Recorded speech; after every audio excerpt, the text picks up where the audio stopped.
In Windows 11, you can no longer include thumbnail previews for multimedia folder icons by default, but instead, a little white stripe on the folder icons confirms that the folder has content. But if you're looking for a workaround on this problem, here's what you can do. First, try to install a thumbnail generator. Now you will find plenty of thumbnail generators on GitHub, but unfortunately, with many of these tools, it's either a hit or a miss.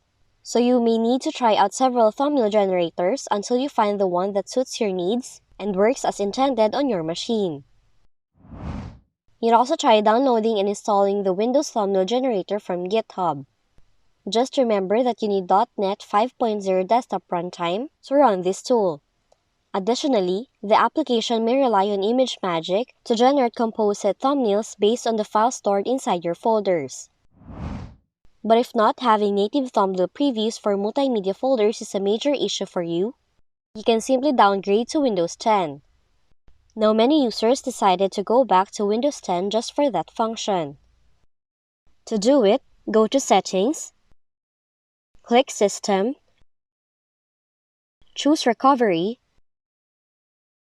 and choose to go back to the previous operating system version. And those are the different ways on what you can do about the lack of thumbnail previews on your Windows 11 computer.